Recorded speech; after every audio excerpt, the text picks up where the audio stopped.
안녕하세요. 마이웨이입니다. 연휴 잘 보내셨어요? 지난주에 이어 3일 연휴가 어제까지 계속됐었는데, 그런데 이 3일간의 연휴 동안 좀 계속 하락 추세를 그려가고 있어서 걱정이 앞서기 시작했어요. 제가 지난 금요일에 방송을 했을 때만 해도 요게 지금 제가 지난주 금요일에 방송을 했을 때의 시장 가격인데, 이때만 해도 비트코인이 하락을 했지만 2만 불 선을 보여주고 있었고, 이더리움 역시 1300달러 선을 보여주고 있었고, XRP도 0.48달러 선을 보이고 있었어요. 그런데 이 연휴가 끝난 지금 시점은 비트코인 같은 경우는 한때는 18,900달러 선까지도 내려갔다가 지금은 다시 조금 반등을 해서 가까스로 이 19K를 지켜주고 있고, 이더리움 같은 경우는 결국에는 1,300달러가 무너지고 말았습니다. 그리고 XRP 같은 경우는 지금 보시는 것처럼 마이너스 6.3%의 좀 큰 폭의 하락이 나왔는데, 그래도 XRP 같은 경우는 주말 동안에 좀 상승이 있었어요. 그래서 원화로는 770원까지 갔다가 결국 800원대는 넘지 못하고 좀 큰 폭의 6%가 넘는 하락을 나왔는데, 그래도 주말 동안에 큰 상승이 있어서 가격이 하락은 했지만 0.49달러로 지난주 금요일 때 그 가격대를 아직까지는 보여주고 있습니다. 그래서 이 비트코인의 움직임을 좀 보시면 지난 10월 5일에 이때 하락을 하고 난 이후로 하루 빼고 지금 연일 계속 하락을 이어나가고 있어요. 그래서 한 일주일 정도 전과 비교해서 현재 비트코인은 약 7% 정도 하락을 했어요. 그런데 암호화폐 시장뿐만 아니라 이 미 증시도 마찬가지예요. 특히 나스닥이 지난주에는 장중에 이 6월의 연저점을 깨기는 했지만 종가로는 깨지 않았었는데, 어제 전반적인 미 증시가 또 하락을 하면서 이제는 종가 기준으로도 이 6월의 연저점을 깨고 말았습니다. 그래서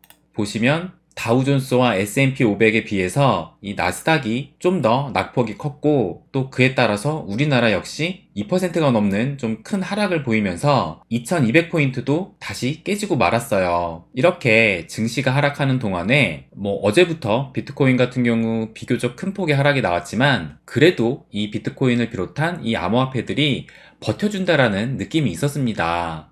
거기에 리플의 큰 폭의 상승이 또 한몫을 했고요.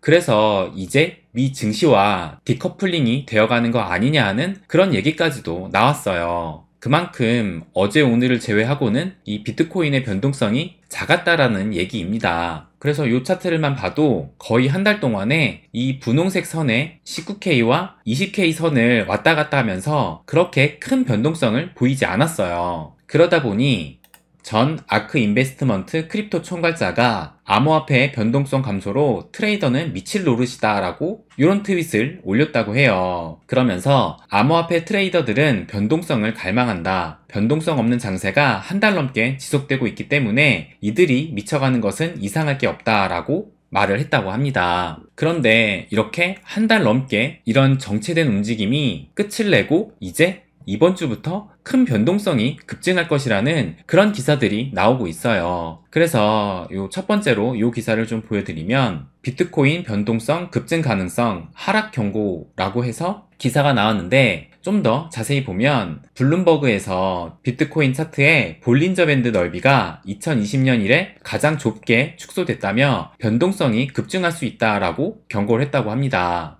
여기서 이 볼린저 밴드가 나오는데, 간단하게 한번 말씀을 드리면 이 차트를 보면 여기에 이 빨간색 선이 보이고, 또 가운데에 이 하늘색 선이 보이고, 하단에 이 초록색 선이 보이실 거예요. 이렇게 세 개의 선이 있는데 이게 상위값, 중간값, 하위값을 나타냅니다. 그래서 이 가격의 변동성이 커지면 이 값이 서로 팽창을 하면서 이 간격이 넓어지고, 또 반대로 변동성이 작아지면 여기 보시는 것처럼 이 간격이 이렇게 수축해서 거의 좀 붙어 있는 것처럼 보이게 돼요. 그래서 지금 현재 시점을 보면 매우 좁아진 상태입니다. 그래서 이 기사를 좀 마저 더 읽어보면, 이런 좁아진 상태가 최근 4번이 있었는데 이후 20일간 평균 16% 하락이 발생했다라고 말을 하고 있어요. 그러면서 비트코인이 당분간 강세를 보이기는 어렵다. 부정적인 규제 소식 하나만 있다면 최근에 19,000달러에서 24,000달러 구간 바닥이 붕괴될 수 있다라고 얘기를 하고 있습니다. 그래서 최근 이 4번이 언제냐면 현재가 여기고 최근 4번이 요 보라색 선이었던 요때를 지금 말하고 있는데, 보시면 다 이 초록색 선 이후로 해가지고 이런 하락이 지금 나왔다라는 것을 볼 수가 있어요.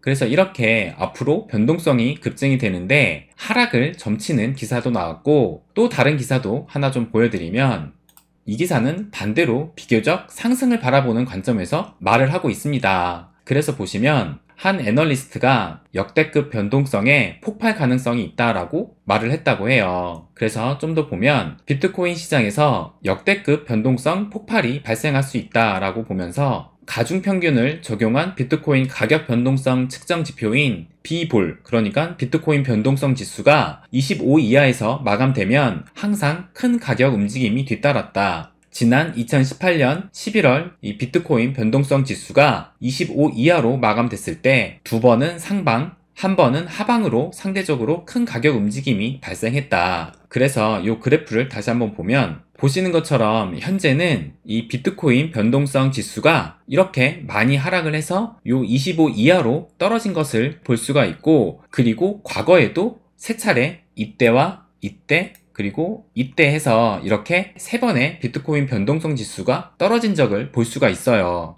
그런데 이때는 50% 정도의 하락을 보였고, 또 이때는 240%의 큰 상승이 나왔습니다. 그리고 이때는 35%의 이런 상승이 또 나왔어요. 그러면서 이 기사를 좀 마저 읽어보면, 또 이번 주 발표 예정인 미국의 9월 소비자 물가지수 CPI는 비트코인 방향성을 결정지을 촉매제가 될 수 있다라고 말을 했다고 합니다. 그래서 이 기사에 나온 것처럼 마침 이번 주에 이 9월에 CPI가 발표가 됩니다. 그래서 이 CPI 발표가 큰 변동성을 나타내는 계기가 될 수 있다라는 거예요. 이 지난달 같은 경우 CPI를 발표를 했는데 예측치보다 높게 나오면서 시장은 충격으로 받아들였고, 그래서 이 비트코인 가격이 여길 보시면 이 CPI 발표 전까지만 해도 이렇게 며칠에 걸쳐서 큰 상승이 나오다가 발표하고 나서 바로 이렇게 거의 10% 가까운 폭락이 나왔습니다. 그런데 이제 이번 달 이 CPI 발표가 바로 이틀 뒤인 13일 한국 시간으로 저녁 9시 반에 발표를 하게 돼요. 그래서 보시면 지난달에 예측치가 8.1%였는데 실제로는 8.3%가 나오면서 큰 폭의 하락이 나왔고, 이번 달 예측치 역시 지난달과 동일한 8.1%예요. 과연 이 예측치대로 나올 수 있을까, 이걸 한번 봐야 될 것 같은데, 이 예측치대로만 나온다면 이 6월달 발표인 9.1%를 피크로 찍고 이 4개월 연속 떨어지는 추세를 보이게 되는 거예요. 그래서 예측치대로만 나와줘도 괜찮을 것 같은데, 그런데 문제는 이 에너지와 식량을 뺀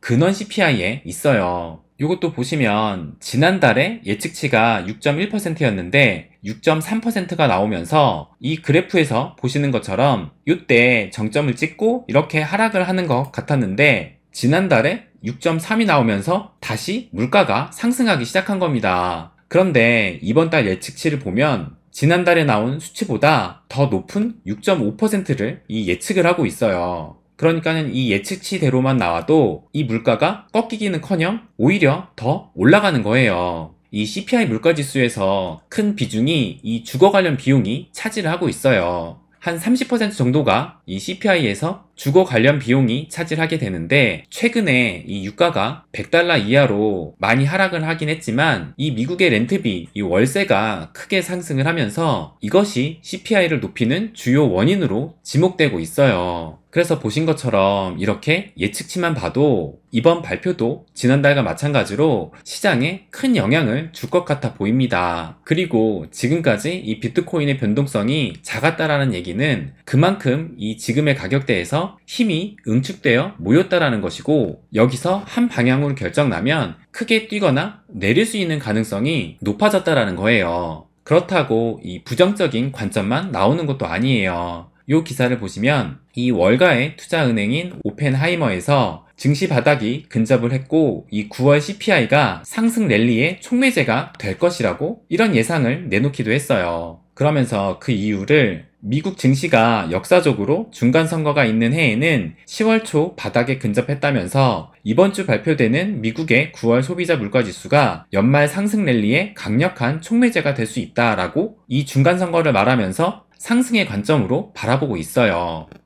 그래서 정말 이번 주가 어떻게 될지, 또 모든 이목이 이번 주에 미국으로 집중될 것으로 보입니다. 그래서 정말 이 CPI를 계기로 좀 큰 폭의 변동성이 나올 수 있을 가능성이 높아지고 있다고 보여지는데, 이 기사를 또 보시면 이 월가의 투자대가 하워드 막스가 최근 한 컨퍼런스에서 지금 시장을 떠나는 건 실수다라고 말을 했다고 해요. 그러면서 지금은 시장에 남아 앞으로 전진하는 것이 중요한 때라고 말을 했다고 합니다. 저는 이 하워드 막스의 말대로 우리는 지금 이 순간을 기회로 삼고 움직임을 계획할 때라고 봅니다. 이 시간이 흘러 다시 상승 사이클을 타면 분명 이때가 기회였어 라는 순간이 또다시 찾아올 거예요. 그때 후회하지 않으려면 조금이라도 우리는 움직여야 합니다. 저는 CPI 발표 오를 것 같습니다, 아니면 떨어질 것 같습니다 라고 말씀을 드리지 않아요. 왜냐면 의미가 없다고 생각하기 때문이에요. 어차피 오르냐 떨어지냐는 50%의 확률입니다. 제가 오를 것이라고 말씀드린다고 해서 여러분이 상승에 베팅할 것도 아니고, 반대로 제가 떨어진다고 말씀드린다고 해서 지금 있는 코인의 매도를 결정하지도 않을 거예요. 우리는 이런 변동성이 올 수 있음을 예상하고 각각의 상승과 하락의 시나리오대로 움직임을 스스로 계획하기만 하면 됩니다.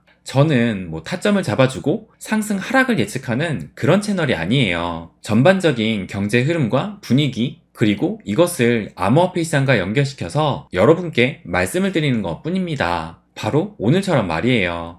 네, 그래서 오늘의 움직임을 봐도 좀 불안하기도 하고, 이번 주가 이 큰 폭의 변동성이 있을 것이라 예상하는 이런 관점들이 많이 보이는데, 이것은 어쩌면 이번 주가 또 우리에게 큰 기회를 주는 한 주가 될지 모른다고 생각을 합니다.